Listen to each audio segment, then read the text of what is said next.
아니 그 푸틴, 시진핑, 그다음에 트럼프 누가 최강자인가? 네. 네. 저는 그냥 송 작가님이 최강자라고 생각합니다. 끝. 시끄럽고요. 네.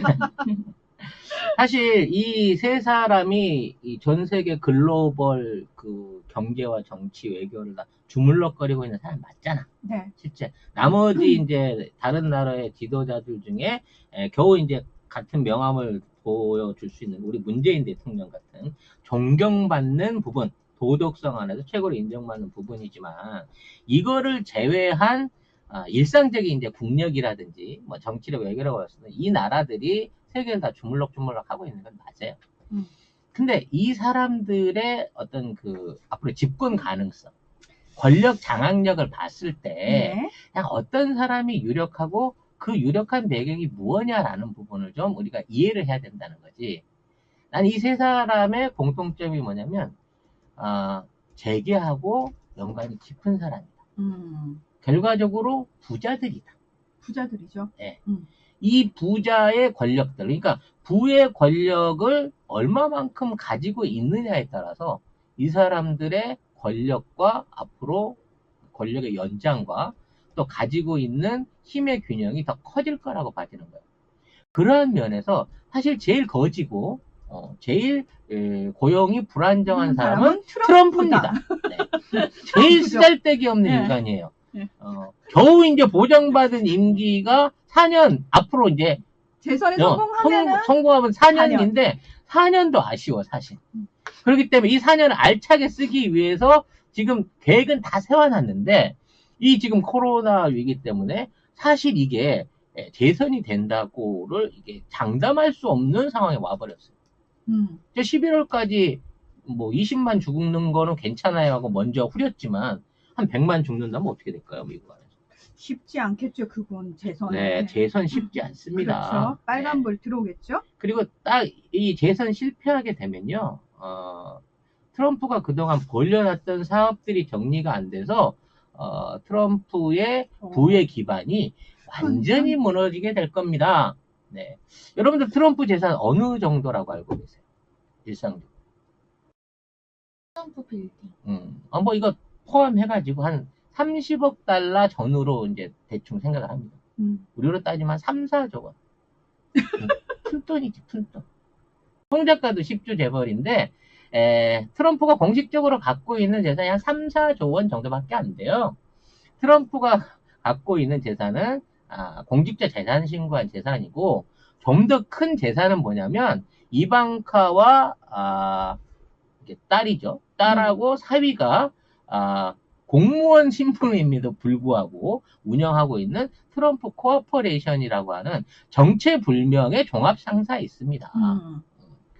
그러니까 이 회사가 이제 전 세계의 명품 화장품부터 소비재, 부동산, 식량 뭐 안 건드리는 사업이 없어요.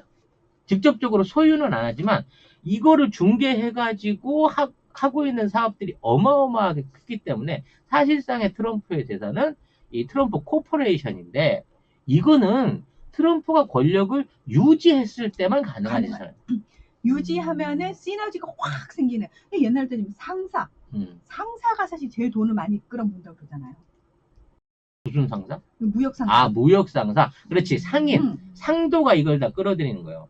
실제로 트럼프가 시진핑한테 만리장성 초대받았을 때 미국 안에서 트럼프 코퍼레이션이 갖고 있는 상표 등록 200 몇 건, 현지 기업 인수, 뭐 설립, 뭐 100여 건, 500여 건 이상의 특혜를 받았고요.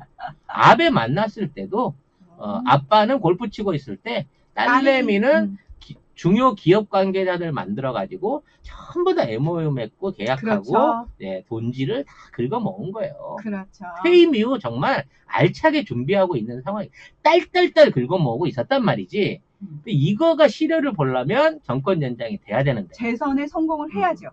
이게 이제 불투명해지는 상황이 왔다는 거죠. 코로나19라는 돌발 변수가 생겨가지고 네. 어떻게 될지 한번 지켜봐야 되겠죠. 이 얘기를 하는데 저는 이제 아까 전제에서 이 얘기를 빼먹었는데요. 시진핑 같은 경우가 이제 저는 푸틴하고 비교했을 때 조금 힘은 딸리지만 그나마 좀 낫다고 봅니다. 일단 시진핑도 사실은 굉장히 부잣집 집안 아들이에요, 여러분. 여러분이 잘 모르셔서 그런데 시진핑이 실각해갖고 뭐 굉장히 어려운 집안의 아들로 자라나서 칭화대 화학과 나와가지고 나중에 그 시골 공무원 하다가 확 커서 올라왔다. 이런 단편적인 스토리를 떠나서 이 사람들 태자장이잖아. 아빠가 모택동과 같이 중국을 세운 사람이고요. 한 번 실각하고 난 이후에 광동성 성장을 했던 사람이야, 아빠가. 이 당시에 화교 자본들이 광동성에 들어와서 중국의 개방을 이끌었어요. 그게 다 아버지 친구야. 지금 재벌들 회장이 다 아버지 친구고, 그 아버지 친구들이 모여갖고, 야, 아버지 장례식장에서 모여갖고, 야, 네 아버지 돌아가셨으니까, 네가 장남이니까, 너 한번 밀어볼 테니까, 너 정치 한번 제대로 해보지 않겠니? 이게 지금 시진핑이에요. 그래서 지금 우리는 시진핑을 굉장히 청렴결백한 사람으로 보고 있지만, 그렇게 만들었잖아요. 네, 그런 이미지로 보고 있지만, 이미지를 만들었잖아요. 네, 실제 시진핑 일가가 보유하고 있는 자산은 10조 원에서 20조 원을 상회할 것이다 라고 하는 제 얘기 아닙니다. 구원구이라든지 여러 진보 그 반시진핑 매체들의 고발이 있어요. 네. 반시진핑 매체들의 고발. 그러나 중국 내에서는 절대 말하지 않는. 나 못 들어가니까 막 해도 돼, 이제. 안 들어갈 거야. 그래서 지금 있는 이제 우리 방송을 오래 들으셨던 분들은 이해하시겠습니다만, 중국 안에서 이제 그 커 올라오고 있던 시진핑 그 집권하에서 커 올라오고 있던 거대 기업들, 너무나 성장률이 빨랐던 하이난 항공이라든지, 그다음에 뭐 텐센트라든지, 뭐 이런 그 황하청 그룹이라든지 뭐 이런 몇몇 그룹들의 배후에 지리자동차 같은 배후에 시진핑 일가의 영향력이 있다라는 게 공공연한 사실로 드러나고 있어요. 또 하이나는 조금 이제 좀 터져가지고 그 관련된 뭐 사장이 갑자기 의문사를 하고 막 실제 그 하이난 항공 100조 원이 넘는 하이난 항공이 분해되고 없어지면서 그와 관련된 지주회사의 주식들이 전부 다 국가에 헌납되는 이런 말도 안 되는 사태들이 보여지는데도 뉴스를 안 타는 이유가 결국 그만한 언론과 권력을 통제할 수 있는 힘을 갖고 있다는 거지. 트럼프는 못 가진 거야. 그리고 재산적인, 그러니까 자기 주변에 돈 많은 놈들을 많이 알아야만 그 권력을 탄탄하게 유지시킬 수 있다라고 하는 권력의 속성상 트럼프보다는 시진핑이 훨씬 안정적인 부자이고 권력자다라고 볼 수 있다는 거죠. 근데 이거는 원래 지금 출발 선상이 지금 3명이 다 다르잖아요. 저는 그 정치 체제로 얘기를 하자면은 그 뭐 전 세계에서 가장 민주적인 국가라고 스스로 자부하는 웃기지도 않은 미국이라는 나라. 그러니까 철저하게 민주적인 선거 방식인 투표에 의해서 이제 권력을 잡은 트럼프. 중국 같은 경우에는 이게 사실 선거로 시진핑이 중국 국가 주석이 된 게 아니잖아요. 지들끼리 나눠먹기 하는. 권력의 나눠먹기가 있었던 그렇죠. 거죠. 권력의 나눠먹기 하는 과정에서 이제 시진핑이 잡으면서 난 이제 더 이상 나눠먹을 생각이 없는데 이러면서 이제 본인의 권력을 공고히 하는 그런 상황인 거고, 푸틴 같은 경우에는 러시아가 가장 독특한 정치 체제예요. 밖에서 보면은 미국과 같죠. 선거를 통해서 이 사람이 총리가 돼요. 그러나 내부를 들여다보면은 중국하고 상당히 비슷한 권력을 독점하는 상황이 벌어지고 있는 거죠. 그러니까 이제 그 시진핑도 기존의 권력을 뒤집기 위해서는 공산당 당헌을 거치고 이른바 헌법 개헌을 통해서라도 명분적인 절차를 진행해 나가는데 저항을 많이 받아요. 푸틴이 이걸 안 받네. 네. 그리고 푸틴이 이만큼의 권력 기반을 유지하고 국민들의 70% 지지를 받는다는데 이것도 뭐 이거 여론 조작 각이라고 보고요. 여론을 비롯한 신문사를 비롯한 그 핵심적인 그 중요 부서들을 사실상 소유하고 있기 때문에 자본으로 소유하고 있기 때문에 이게 가능한 거예요. 그럼 푸틴의 추정 재산은 얼마일까요, 여러분? 비공식으로 약 250조 원 정도 될 거다라고 하는 통계가 있습니다. 400조. 그새 또 벌었나? 400조. 네. 비공식 400조. 제 통계는 2015년 통계였기 때문에 어? 네, 5년 동안 150조 더 번 셈 칩시다. 어찌 됐거나 현존하는 그 빌 게이츠나 이런 알려져 있는 재벌들보다도 훨씬 더 많은 돈을 벌고 있고 이러한 그 벌이의 과정 중에 자기 패밀리들하고 엮여져 있는 이른바 친푸틴 패밀리들이 러시아를 장악하고 있는 경제력의 수준이 사실상 러시아 경제 전체의 7, 80% 이상을 이미 다 잡고 있다는 거예요. 그렇죠. 따라서 러시아한테서는 푸틴을 어긋나는 어떠한 경제활동, 정치활동, 언론활동도 없을 정도로 완벽하게 다 통제당하고 있다는 거지. 트럼프는 본인이 내부에서 사업을 하건 또는 다른 나라를 상대로 돈을 벌건 간에 여기저기 견제도 많이 받을 뿐만 아니라 욕도 더럽게 많이 처먹고 눈치 봐야 될 것도 되게 많고 법적으로도 많은 제약을 받습니다. 자, 시진핑은 일단 내부적으로 하는데 별로 제약을 안 받는 것 같지만 외부적으로 국제사회에서는 견제를 겁나 많이 받습니다. 욕도 많이 네. 들어 처먹습니다. 그게 가능한 게 뭐냐면요. 네. 트럼프가 군을 장악함으로 인해서 권력의 중추에는 섰지만 금전적인 부분 안에서는 지금 중국이 장악하고 있는 전체적인 과거 부자들, 그러니까 뭐 장점인이라든지 모택동 때부터 흘러내려왔던 전통적인 중국의 숨겨진 부자들의 재산에 비하면 그 권한이 매우 미미한 수준에 그친다는 거야. 그러니까 권력을 다 잡은 게 중요한 게 아니야. 결과적으로 그 권력을 움직일 수 있는 건 금권이더라는 거지. 근데 전 세계 어느 나라 권력도 말이죠. 선량하고 똑똑하고 국민을 위한 모범적인 지도자, 룰라 같은 지도자가 나타나더라도 거기에 금전적인 기득권을 가진 세력들이 조직적으로 개입해갖고 이걸 흔들어버리면 정권 유지가 안 되더라는 거예요.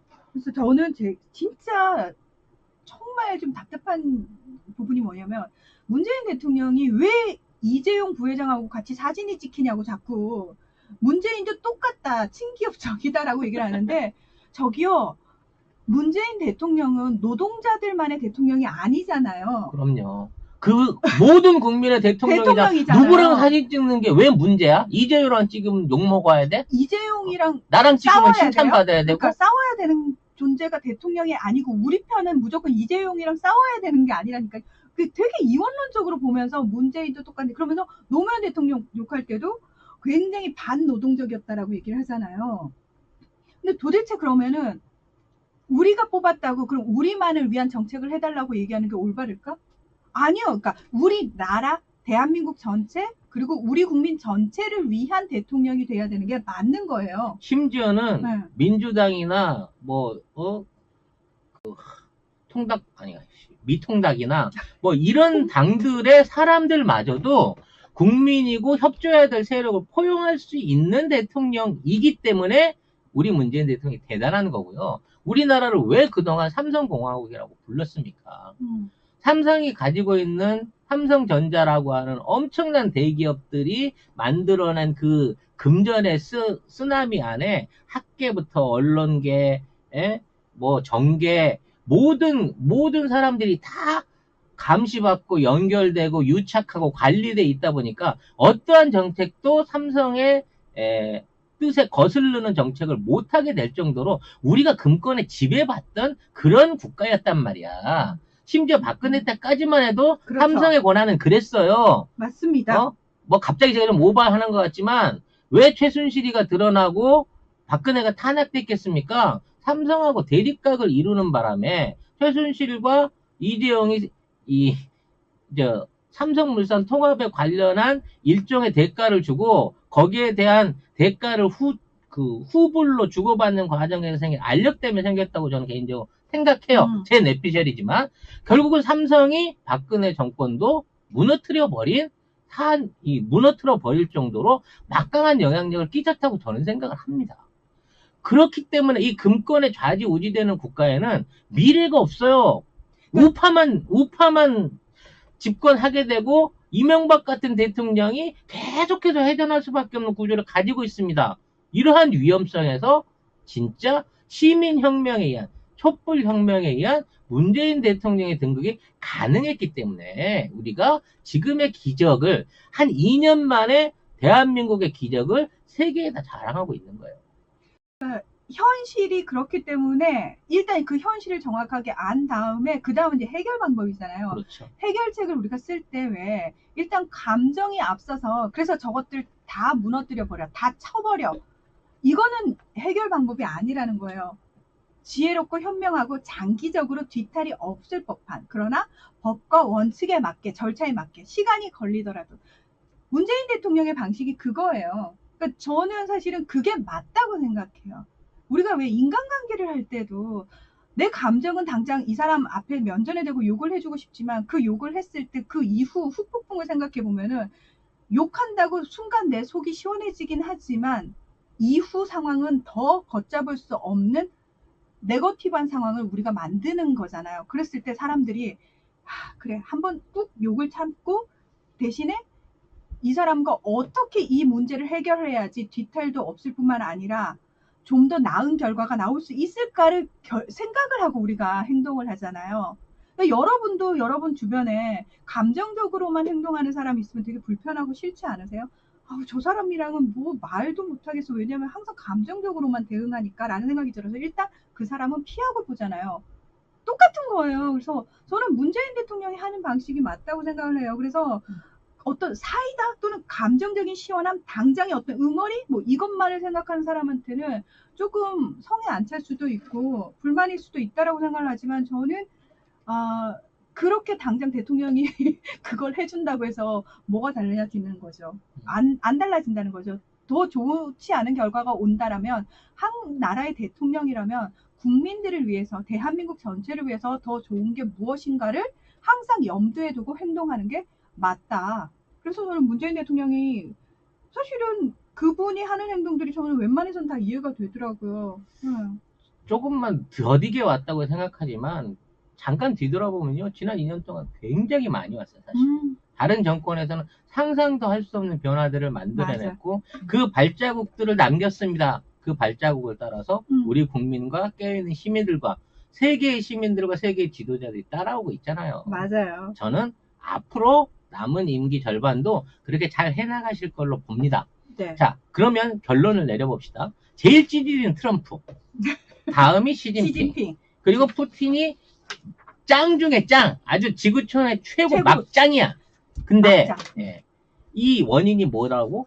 정경유착의 심한 정도가 어느 정도이냐라는 부분 안에서 이 권력이 갈린다는 거야. 정경유착이 아니고 거의 푸틴은 정경동일. 그렇지. 얘는 이제 정경의 합신의 경지에 간 거지. 그럼 역으로 뒤집어 봤을 때 이 국가들 중에 그러면 어느 국가가 그나마 앞으로 미래 경쟁력이 있겠느냐? 이건 당연히 역순으로 가는 거죠. 그렇죠. 푸틴이 저렇게 집중돼 있는 저 권력, 물론 자신은 뭐 2034년까지 해먹겠다라고 얘기했지만 지가 영원히 살 것도 아니고, 제 개인적인 내피셜로 푸틴은 저 덤이다. 저거는 1995년부터 늙은 적이 없는 저거는 가짜다. 라고 하는 얘기를 주장할 만큼 푸틴의 개인의 의존도에 대한 어떤 그 집중도가 높아요. 그러니까 푸틴이 유고되면 그 다음에 푸틴의 정권을 누가 받아들일 것이며 그 정권들을 어떤 기득권을 가진 사람들이 승계할 수 있을 거냐, 이 안에서 엄청난 전쟁이 일어나게 됩니다. 마피아들 간에 그 두목 죽고 나서 2인자들끼리 싸움 붙듯이 엄청난 혼란이 일어나게 될 거고 그 안에서 분열, 내란 뭐 이런 것까지 생각할 수 있는 진짜 모든 돈과 큰 권력을 노리고 덤비는 빅 그 이벤트가 푸틴이 유고되면 만들어지는 과정이고 그때 러시아는 폭삭 주저할 수밖에 없다는 거예요. 과거에 소련 연방 해체 수준으로까지 무너질 수도 있다고 봅니다. 시진핑요? 지금 이 권력을 시진핑도 2049년까지 해가고 싶어해요. 97살인가 그럴 건데 아마 그때 92살 아무튼 그때까지도 권력을 유지해보고 싶은 욕심이 있습니다만 그래도 시진핑 견제받고 있어요. 중국 내부 안에서. 그렇죠. 네. 내외부로 견제받고 있고, 네. 그 견제에 의해서 시진핑의 장기 집권이 어려울지 모르는 상황에 와 있습니다. 그렇기 때문에 시진핑도 막 가지 않고 그렇기 때문에 중국도 어떠한 형태로든 개선될 여지가 있는 거죠. 그나마 미국이 미국은 예, 시스템이 그래도 갖춰진 나라니까. 시스템이 좀 갖춰진 나라이기 때문에 트럼프 정도의 깜냥으로 갖고는 미국을 좌지우지 할 수 있을 만한 동네 지역장이 못 돼요. 못 돼요. 예. 그쵸? 하지만 미국의 실질적인 권력자들은 그 뒤에 숨어있는 딥스테이트로 불렸던 군산 세력들, 투기 자본들, 그리고 이런 투기 자본들과 군산 세력을 장악하고 있는 이스라엘 계통의 어떤 배후 정치인들, 자, 이들이 어떤 사람을 내세우게 될지에 따라서 미국도 갈팡질팡할 수밖에 없는 상황이라는 거죠. 네, 어차피 트럼프가 안 되면 지금 잠정적으로 은퇴해서 뒤에서 이 칼을 갈고 있는 블룸버그가 트럼프에 대한 어떤 후계자로 바로 떠오르게 될 겁니다. 지금에 있는 상황에서 트럼프가 재선을 못하게 되면요, 바이든으로 지금 있는 사태 해결해 나갈 수 없어요. 그때 되면 블룸버그는 어떠한 방식으로든지 다시 부상합니다. 왜? 블룸버그와 트럼프는 같은 피다라고 늘 설명을 드렸으니까. 결론적으로 정리를 해보겠습니다. 2020년은 전 세계의 어떤 그 외교적인 균형, 또 뭐 경제적인 균형의 가치가 급격하게 흔들리는 계기를 만들고 있는 거고, 그 계기의 시작은 사실은 미국의 대통령 선거고 트럼프의 재선인 거예요. 마찬가지로 트럼프의 재선에 관심을 가지는 중국이 트럼프하고 협조를 할지 트럼프를 실각시킬지 결정을 못하는 이유가, 트럼프가 집권하고 있는 상태에서 시진핑이 권력 이양기 2022년을 맞이하느냐, 전혀 다른 사람이 있는 상태에서 시진핑이 새로운 파트너하고 자기 권력을 연결해 나갈 수 있는 시도를 할 것이냐에 대해서 그나마 트럼프가 낫다고 판단하기 때문에 둘은 협조할 것으로 보인다는 거죠.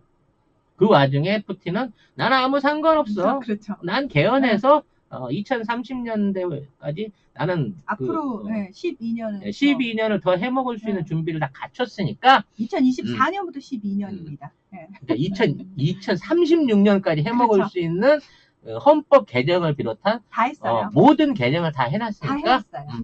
니네들 하는 거 봐서 내가 도와주든지 할게 라고 얘기할 수 있는 거고, 이 글로벌 지구촌에서 가장 막강한 권력을 가진 사람은 의외로 트럼프나 시진핑이 아니고 푸틴이었다. 그렇죠. 라고 하는 결론을 여러분들한테 설명드릴 수 있을 것 같습니다. 노무현 대통령도 그렇고 김대중 대통령, 문재인 대통령, 그들의 희생 안에서 결국은 뭐 반대편은 가만히 내버려 두지 않잖아요. 저들은 안 바뀔 겁니다. 이렇게 비관적인 댓글을 다셨는데, 중요한 건 그분들만 희생하고 가시는 게 아니고 그분들의 희생을 통해서 많은 국민들이 깨어났잖아요. 그리고 그렇죠. 깨어나고 있고, 그걸 보셔야 돼요. 그러니까 그거 거기에 방점을 찍으셔야 돼요. 네. 이 극악무도한 기득권의 힘은 지금 정치 세력들을 한 번도 바꾸지 않는 원동력을 만들었어요. 옛날부터 공화당부터 이어내려온 자유당부터 왔다고 봐야 되나? 민정당, 그 위에 친한국당, 새누리당, 지금의 미통당까지 이어져 내려오는 몇몇의 정치인들과 그 세력들이 왜 하나 얼굴 하나 바뀌지 않고 태도 하나 바뀌지 않고 저렇게 가는가? 그들이 의존하고 있는 지지 세력에게만 잘하면 된다라고 하는 정치를 펼쳐왔기 때문이라는 거죠. 그렇죠. 수십 년 동안 안 바뀌었어요. 그리고 그 중간에 잠깐 10년 동안의 어떤 민주적인 정권이 들어섰을 때에도 그들의 격렬한 저항으로 인해서, 그들의 격렬한 모함으로 인해서 정치 잘하고 경제 잘하고 국치를 잘했음에도 불구하고 권력을 내줄 수밖에 없는 쓰라린 경험을 얻었다는 거죠. 그리고 그들은 과거의 몇십 년보다도 더 악랄한 지도자를 내세워가지고 10년, 20년, 3, 40년의 장기 집권을 시도하려고 했어요. 내각제로 바꾸고 그걸 통해 가지고 어떤 그 지역적인 기득권을 그대로 유지하면서 우리나라를 제2의 일본으로 만들려는 시도가 있었는데, 이 위기 상황 안에서 이 국가를 구해낸 게 우리 국민들과 우리 시민이었다는 거예요. 근데 이 국민과 시민들 만드는데 김대중 대통령, 노무현 대통령이 굉장히 큰 역할을 하셨다는 거. 그리고 지금 문재인 대통령의 지금 하고 계신, 저희가 볼 때마다 되게 안쓰럽고 우리 대통령 너무 고생 많으시다 하잖아요.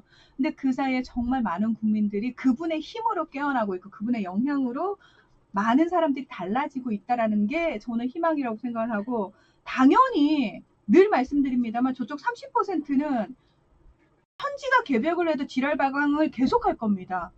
대신에 이쪽이 더 많아지면 돼요. 그렇죠. 우리가 네. 늘어나면 우리가 됩니다. 늘어나면 돼요. 네. 역대 어느 정권과 어느 국가를 보더라도요, 취임 2년을 넘긴 상황에서 지지율이 60%에 육박할 만큼의 정책 지지를 받고 있는 국가와 대통령은 없습니다. 그렇죠. 이번 사태가 우리한테는 참 가슴 아프고 힘들었던 시련이긴 하지만 이 시련을 통해서 국민들이 깨어났어요. 올바른 정치, 제대로 된 정치를 하는 세력들과 그렇지 않은 세력들의 어떤 그 일종의 그 시각, 스펙트럼을 볼 수 있는 그 계기를 너무나 여실하게 마련해줬고, 그들은 아직도 반성하지 못한 상태에서 그들의 부끄러운 민낯을 여지없이 계속 보여주고 있습니다. 손 가리고 하늘을 가려놓고 나는 다 가렸다, 나는 숨어서 완벽하게 내 정체를 위장하고 있다고 얘기하고 있지만, 윤석열, 권영진, 황교안, 그리고 거기에 딸려있는 수없는 정치 종자 무리들은 결과적으로 시민들한테 보여줄 수 있는 부끄러움을 다 보여준 거예요. 그럼에도 선택받는다? 그쪽 지역에서 그럴 수 있습니다. 하지만 국민 대다수가 찌찌찌 혀를 차면서 니네들은 결국 이거밖에 안 되는 것들이야 라고 말하는 순간 우리 국가의 주류에서 밀려나는 역사의 어떤 그 현장에서 뒷견으로 밀려날 수밖에 없는 상황을 맞이할 거예요. 그것을 변화시킬 수 있는 길이 제대로 된 선택을 하는 거죠. 네, 비록 보일지라도 지금 답답하더라도 저는 그 깨시민들이 가장 조심해야 될 게 뭐냐면은, 우리 내부에서 믿고 지지해줬더니 저 새끼가 결국 사기꾼이었네 라는 생각 들면은 한두 번 그거 계속 겪다 보면은 나중에는 환멸감 느껴서 에이씨 나 안 해 이러고 포기하거든요. 절대 끝까지 포기하지 않는 게 중요해요. 우리가 선택 잘못했을 수 있고 사람 잘못 봤을 수 있고 그런 사람인 줄 알고 밀었더니 알고 봤더니 아니었을 수 있어요. 그런 사람은 근데 앞으로도 계속 나타날 겁니다, 여러분. 여러분이 지금 철석같이 믿고 있고 지지하고 있는 사람이 언제 우리의 뒤통수를 칠지 몰라요. 그런 일이 얼마든지 있을 수 있어요. 중요한 건, 아, 내가 사람을 잘못 봤구나. 이제 다시는 아내가 아니라, 아, 그때 내가 뭐에 혹해서 놓친 부분이 있었지를 반성하고 앞으로 계속 개선해 나가면 되는 거지, 한두 번 그런 경험이 있다고 해서 이쪽에 있는 애들도 결국은 똑같더라. 사기꾼이더라. 그렇고 그런 놈들이더라. 욕심에 다 번지를 한 말만 앞세운 놈들이더라. 에이, 나 안 해. 이 생각만 안 하시면 된다라는 거. 그런 생각 저는 세상에서 제일 많이 했을 사람이 문재인 대통령이었을 것 같아요. 노무현 대통령 그렇게 보내고 세상 누구보다 가장 절망 끝에 섰을 사람이 저는 문재인 대통령이라고 생각하거든요. 근데 그분은 설사 밑바닥으로 떨어졌다 하더라도 본인이 왜 밑바닥으로 떨어졌는지를 철저하게 반성작용을 통해서 거기서 계단을 만들어서 올라오고 계신 분이고, 남들에게도 이 계단으로 올라오시는 게 더 낫습니다라고 몸소 보여주시는 분이거든요. 우리가 닮을 분은 그런 분이지 우리의 등을 쳐먹으면서 다른 사람 눈에 피눈물 나게 하는 사람들이 아니잖아요. 그러니까 우리는 그 문재인 대통령만 보고 가면 될 것 같아요. 우리 문재인 대통령은 드라곤볼의 손오공 같은 분이에요. 끊임없는 전투를 통해서 지속적인 패배에도 불구하고 다시 그 경쟁자들을 이기고 그 다음 단계로 발전해 가고 있는 정말 극강의 투사가 아니신가라는 생각을 해봅니다. 이건 과찬이 아니라고 생각이 돼요. 아니, 그러니까 저는 그 윤석열 검찰총장 되게 많은 시민들이 지지하고 총장 임명해야 된다고 그랬잖아요. 저는 그때 사실 그냥 지켜보고 있었거든요. 왜냐하면 나서서 지지를 못하겠는 거예요. 제가 진보 바닥이라는 곳에 와서 경험해 보기로는 서울만 멀쩡한 사람들, 이름만 높은 사람들이 되게 많더라고요. 실제로 같이 일을 해보고 같이 얘기를 나눠보고 함께 무언가를 해봤을 때 뜨악하는 경우가 의외로 되게 많았어요. 의외로 정치 안에서는 똥인지 된장인지 직접 먹어봐야 맛을 알 수 있는 종자들이 꽤 많습니다. 그러니까 네, 그게 비스무리하게 생긴 종자들. 정말 많아서 네. 저는 그때 생긴 약간 트라우마로 어떤 사람이 지금 유명하고 시민들의 지지를 받고 있다고 해서 그 사람이 훌륭하다고 바로 편승하지 않게 되더라고요. 그래서 내가 그 사람을 직접 경험해 보지 않고서는 그냥 일단 판단을 좀 보류하는 스타일인데, 그때 많은 분들이 지지를 했고 문재인 대통령이 정말 올바르게 이제 직분을 수행하시라고 얘기하면서 예, 저는 총장을 임명을 네. 했잖아요. 그래서 그것 때문에 많은 분들이 또 공격도 받으셨어요. 또 후퇴라고 많은 비난을 받았죠. 니들이 하는 짓이 그렇지 뭐, 야, 꼴 좋다. 니들이 그렇게 지지하더니 결국 그런 애들 이젠 또 니들이 욕하냐?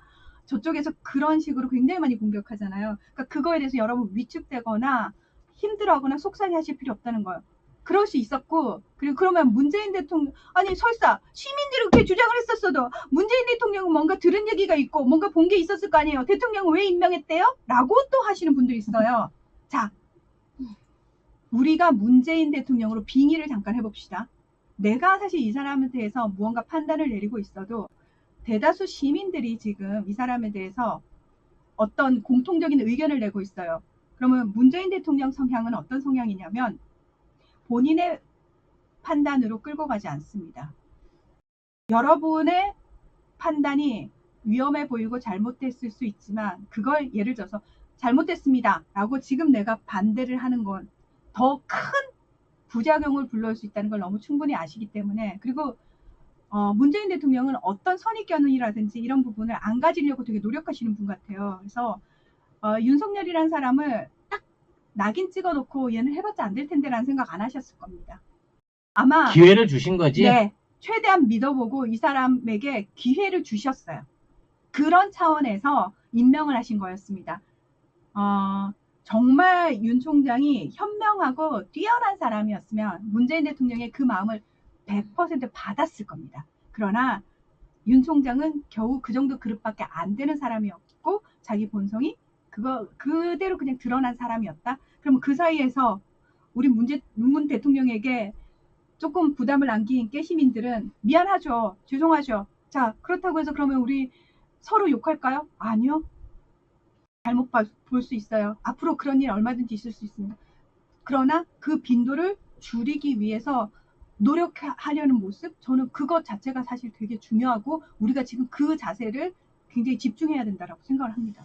얘기의 결론을 내야 될 것 같아요. 이제 대실 시간이 다 끝나가지고. 네. 아무튼 미래, 네가 무엇을 위해 사느냐라고 저한테 묻는다고 하면 저는 미래를 위해서 살겠다라고 하는 제 결심을 최근에 굳히게 됐어요.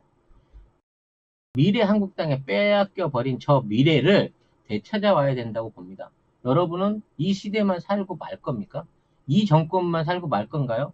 이 다음에 우리 가족들과 내 후손들이 살아갈 국가를 위해서 지금 내가 희생하더라도 뭔가 바른 시스템을 만들어 놓고 이걸로 내 후대 또는 대한민국의 미래가 발전이 있을 수 있는 상황을 갈 수 있는 그런 비전을 제시하는 정부와 정책에 저는 투자하고 싶고, 그 투자를 통해 가지고 저도 미래도 우리 가족도 행복할 수 있는 국가를 만들 겁니다.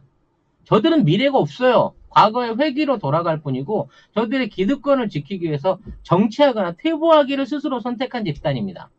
우리는, 대한민국은, 우리 국민들은 미래를 향해서 가야 된다.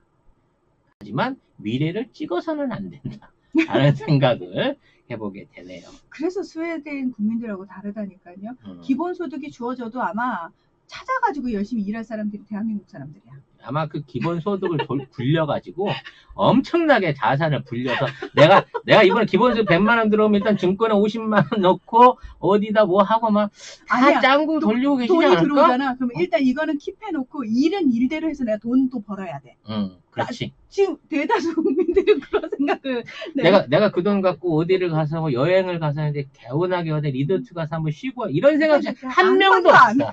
우린 너무 그걸 안 해. 내 구루마를 사가지고 이렇게 폐지를 한번 전체적으로 한번 주스로 댕겨볼까 부터 시작해서. 기업형 폐지. 오. 기업형 폐지 수거 이런 걸로 발전시킨 사람들이지. 예. 평소에 그 채팅방에서 만난 분들끼리 20명씩 100만 원을 모아가지고 치킨집을 하나 차릴까? 뭐, 온갖 생각을 다 하고 계실 걸로 믿어요, 우리 국민 여러분. 맞아요. 그러니까 호시호스님이 기본소득 받고 밤에 대리운전 투잡됩니다. 네. 이게 우리나라 사람들이에요. 이게 우리나라 사람들이니까 섣불리 절망할 필요도 없고 포기할 필요도 없고 네. 그렇죠? 예. 끝까지 예. 앞으로 쭉쭉 나아가면 되는데 저는 근데 여러분한테 늘 말씀드립니다만 이렇게 천재이신 송 작가님도 맹목적으로 추정하시면 안 되는 거예요. 여러분 비판 있으셔야 됩니다. 그러니까 반성적 작용을 하셔야 돼요. 검증 있어야 돼요. 네. 여러분이 공부하시고 저는 약간 그 생각이 다른데 그럼 다른 건 너무 좋은 거예요. 이게 무슨 공산주의 국가도 아니고 우리가 무슨 두들겨 패는 것도 아니고 생각이 다 똑같으면 좀 무섭잖아요. 저는 이제 제 했던 방송들을 이렇게 리뷰하시는 분들 적극 권장합니다. 송 작가가 이렇게 내질르듯이 몇 년 동안 방송해왔는데 과연 그 내질렀던 내용들이 얼마만큼 현실에 부합한지 여러분들이 한번 찾아보시면 이것도 자기 자랑이네요. 살천지 교주 양만희 교주한테 모든 것을 의지하고 맡기게 되는 충성스러운 교인이 될 겁니다. 자, 오늘의 수요 예배 여기서 마쳐야 될 것 같습니다. 네. 이번 방송 후원해주신 분들 소개해드리고 마무리 짓겠습니다. 네. 슈퍼챗 쏴주신 분들 임용진님, 짱나도님, 명진용님, 김경재님 3번. 왜 그러셨어요, 경재님? 이렇게 3번 쏘면은 경제 멋쟁이. 유튜브 좋은 일 시킨단 말이에요. 이런 거 후원 계좌로 한 방에 쏴주든지 카카오뱅크로 쏘시지. 그 얘기였어? 네. 네. 아주 잘하셨어요. 네, 감사해요. 난 굉장히 현실적으로 알려드리는 거예요, 정확하게. 예, 미아킴님, 털파리칼럼님, 용용성님, 브로콜리님, 모두 고맙습니다. 그리고 또 카카오뱅크로 또 실시간으로 쏴주신 보미 작가님 이거 되게 좋죠. 뿅뿅 오니까.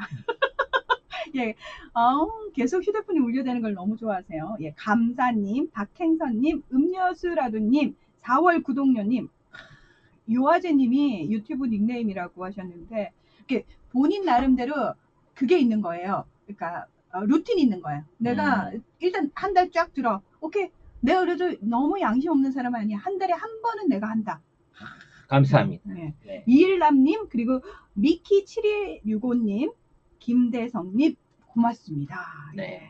근데 사실 무엇보다 이 긴 시간 동안 여러분 방송을 함께 해주신 여러분 정말 푸틴보다 짱?